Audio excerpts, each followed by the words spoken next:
कुछ ऐसा करा कि मन आनंद भी आ जाए, लोग के कुछ मन बात भी मिले। मजा तब है जैसन कहल है, जब जैसन तब तैसन, नहीं तो मरद कैसन। तब ऐसा लोगन के पाके अब वही बात रही रोज रोज तो नहीं की होता है। आज तनी पुरन की आवेदा आवा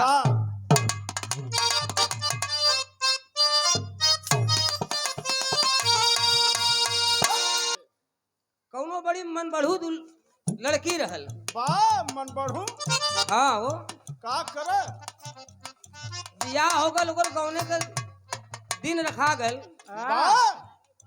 और गौना लेवा बदे ओकर ससुराल से लोग इलन के आयल न कर गई। वाह कल जीबे न करब काहे हो गौनवा लेवे के आयल के आयल बतावत है आवा।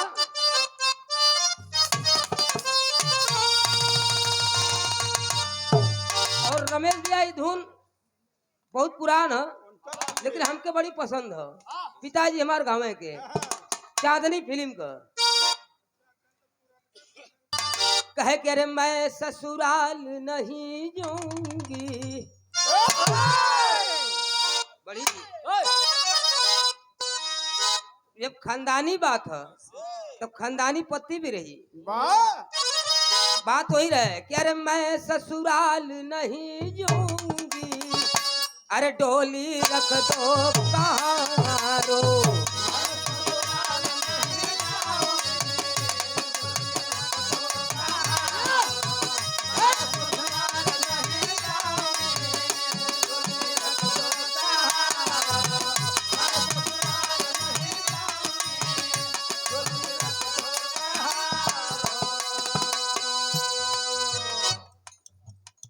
गवना लेवे के आयल पहला संदेशा ससुर जी का आया।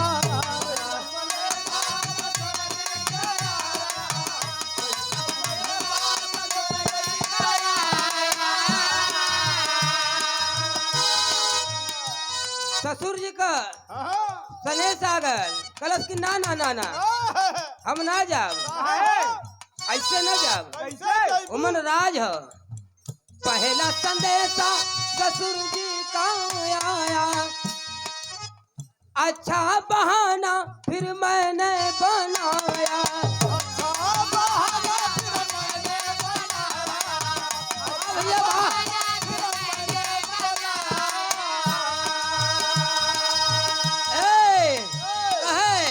अरे वही बूढ़ावा, अरे बुढ़ावा के संग नहीं जाऊंगी, डोली रख दो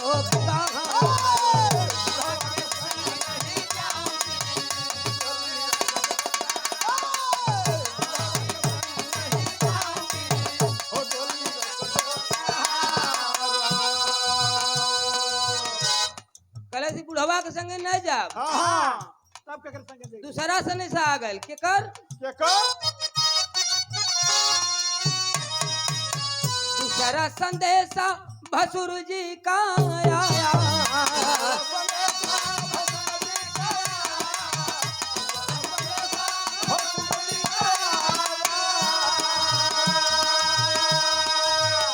कहे कि अच्छा बहाना फिर मैंने बनाया। अच्छा बहाना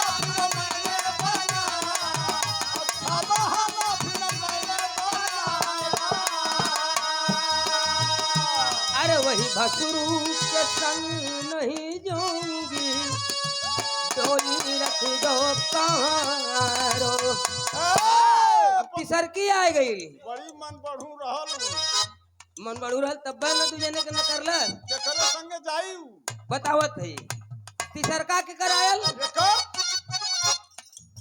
तीसरा सने सा नदिया का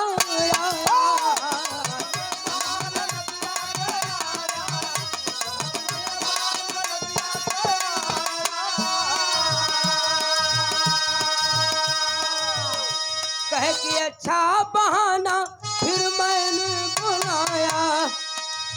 अरे वही नदी अरे वही नदी के साथ नहीं जाऊंगी, चोली रखो कहाँ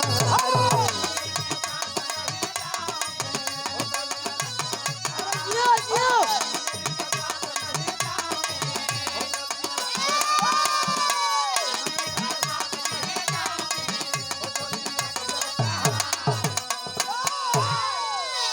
बाकी चौथका आ गए अब हो एकदम असली।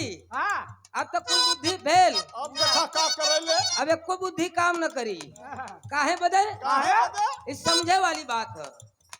जिन जवान हुई वो अपने हिसाब से समझ ले। अरे बा बाकी बात है निर्गुणी। कौन बात हो? कौन कि चौथा संदेशा ए! एकदम मूल हो, खाटी हो। कहा चौथा संदेशा, चौथा संदेशा पियाजी का आया।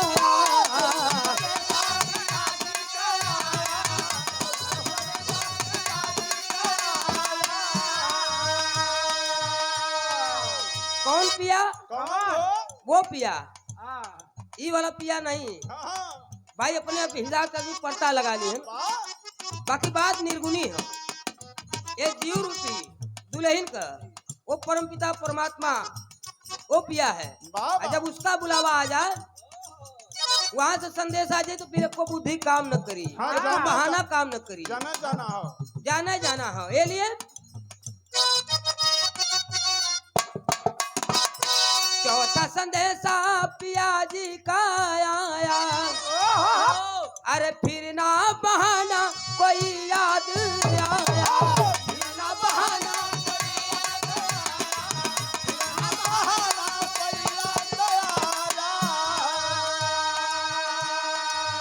कहना हो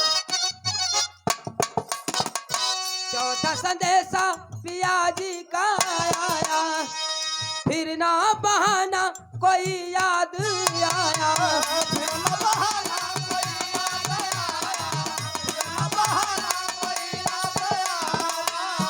ए, अरे मैं